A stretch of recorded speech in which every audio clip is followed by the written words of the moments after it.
Encerrada a busca pelo voo 19 e pelo Mariner, uma comissão naval de inquérito foi formada. A comissão considerou submeter à corte marcial o oficial que checou os instrumentos do voo 19 antes da decolagem. Mas ficou claro que tudo estava funcionando corretamente. A comissão soube que pouco antes de o voo 19 desaparecer, uma mensagem de rádio de um dos pilotos foi interceptada pelo capitão Robert Cox, que liderava outro esquadrão sobre Fort Lauderdale. O piloto, de codinome FT-28, parecia reclamar que as duas bússolas estavam com problemas ao voar sobre o que pensou ser as ilhas da Flórida. Mas nenhum dos aviões deveria estar perto das ilhas. O piloto foi instruído a voar costa acima com o sol à esquerda. Se o voo 19 estava sobre as ilhas, significa que ele passara sobre Miami e se afastava de Fort Lauderdale. FT-28, parecendo muito confuso, disse que havia acabado de passar por uma pequena ilha e que não havia mais terra à vista. Isso significa que o voo 19 não poderia ter estado sobre as ilhas da Flórida. Os Grumman Avengers, obviamente, haviam perdido o rumo. Onde estariam então? O inquérito não conseguiu encontrar as respostas.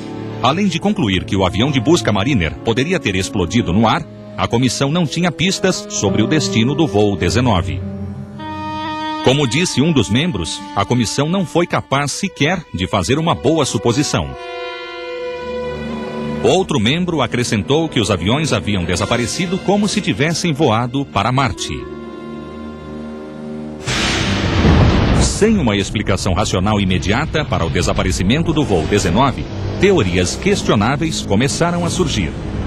Alguns diziam que o avião e tripulantes foram abduzidos por seres extraterrestres. Outros, que eles foram sugados pelo mar devido a um tornado gigante.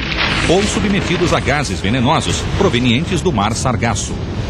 Outros ainda sugeriram que eles foram destruídos pela erupção de um vulcão submerso ou simplesmente que morreram devido a uma imensa colisão aérea. Mas se houve uma colisão, haveria sinais de destroços.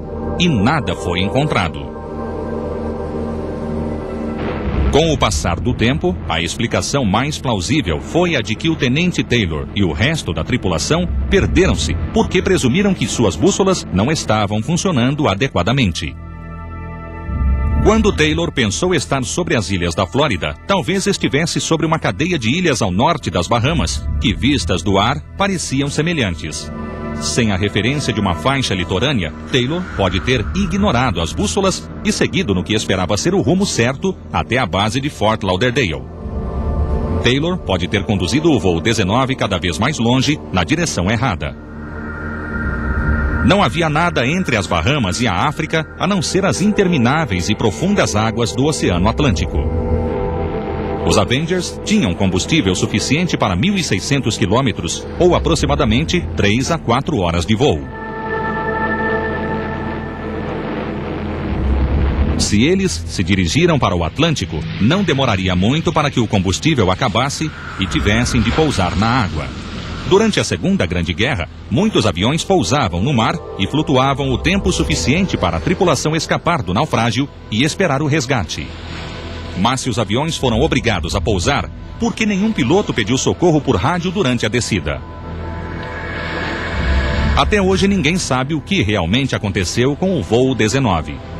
Os aviões desapareceram no que ficou conhecido como o Triângulo das Bermudas, um trecho de água fora da costa sudeste dos Estados Unidos, cujos vértices imaginários estão em Miami, Bermudas e Porto Rico.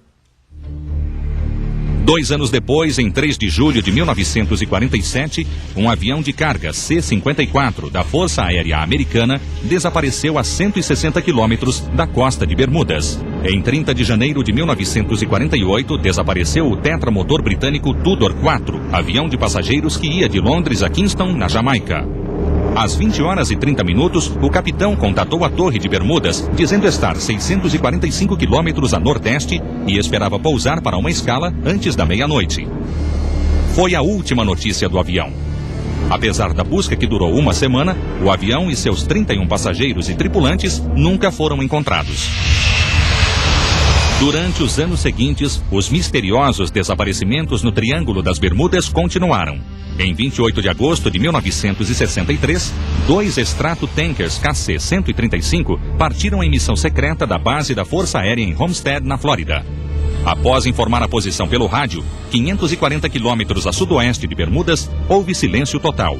2 destroços foram encontrados depois, sugerindo uma colisão, embora os destroços estivessem separados por 260 quilômetros. O termo Triângulo das Bermudas foi cunhado pelo escritor americano Vincent Geddes em um artigo para a edição de fevereiro da revista Argosy. O artigo causou sensação ao descrever os desaparecimentos aparentemente inexplicáveis de 1.000 pessoas, 61 embarcações e 34 aviões.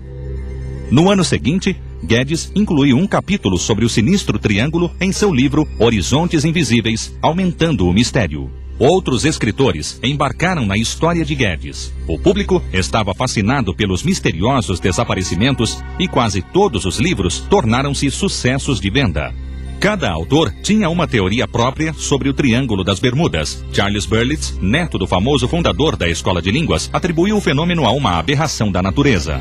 Maybe that right here on the Earth, on our own Earth, quite close to the coast of the United States, something has happened, or something is happening, which sort of reverses the laws of nature with which we are presently familiar.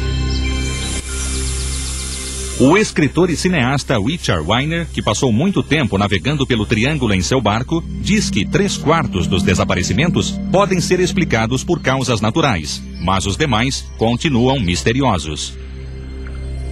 We don't know what it is. That makes it a mystery. We have not solved it. If we knew what it was out there, we would not have a mystery. You would not be shooting this film of me today, and I would not have written a book on the subject.